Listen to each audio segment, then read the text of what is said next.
Hello la team Keto.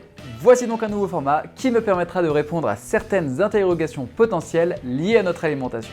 Nous démarrons donc aujourd'hui avec la question du fasting de 20 heures. Est-ce recommandable? Voyons ça ensemble.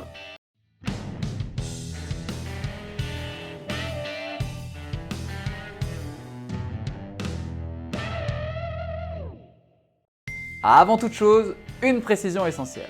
Chaque corps réagit plus ou moins différemment aux différentes stratégies alimentaires. Comme je le dis souvent, nous ne sommes pas des programmes informatiques.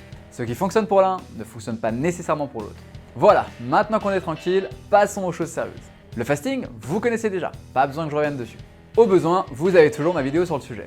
Comme vous le savez, le rythme classique du fasting, c'est 8h, 16h. 8 heures d'alimentation, 16 heures de jeûne. Jusqu'ici, tout va bien. L'idée, c'est donc d'augmenter la durée pendant laquelle le corps ne sécrète pas d'insuline. On va donc aller chercher 4 heures de jeûne supplémentaires, commencer à midi par exemple et s'arrêter aux alentours de 17h. Alors, est-ce que ça marche? Pour la perte de poids, oui, ça peut. Tant que l'on reste sur de l'intermittent, prolonger légèrement la période de jeûne permet de perdre du poids sans réduire le métabolisme. En théorie du moins.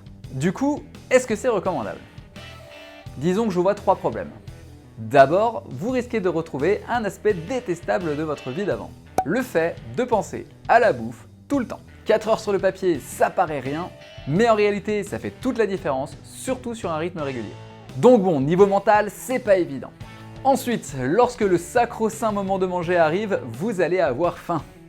Très faim. Donc, le poids de la frustration des dernières heures risque d'être difficile à supporter. Enfin, étant donné qu'il vous faudra tenir 4 heures de plus, c'est aussi 4 heures de moins pour manger. Comme d'habitude, j'espère que mathématiquement, c'est pas trop difficile à suivre. Bref, ça veut donc dire qu'il vous faudra manger à 17h, voire à 16h30. Et à 16h30, avoir faim quand on a mangé à midi, c'est plutôt difficile, surtout en régime keto. Bah oui, tout le principe c'est justement que l'on retrouve des niveaux de satiété normaux et une glycémie stabilisée. Donc les envies de snack entre les repas sont généralement assez faibles. Pour autant, et c'est tout le paradoxe, vous risquez de retrouver un autre aspect de votre rapport à l'alimentation qui ne devait pas trop vous manquer. La peur de manquer. Justement. Pour résumer, on arrive à une heure où il ne nous est pas naturel de manger, avec une faim inexistante ou presque, mais un besoin de se charger pour tenir les 20 prochaines heures de fasting. Le tout sur un rythme quotidien. Donc, est-ce que je le recommanderais? Si vous ne l'avez pas déjà deviné, non. Absolument pas, en tout cas pas pour le plus grand nombre. Le but d'une perte de poids, c'est qu'elle soit durable. Cette stratégie-ci est épuisante.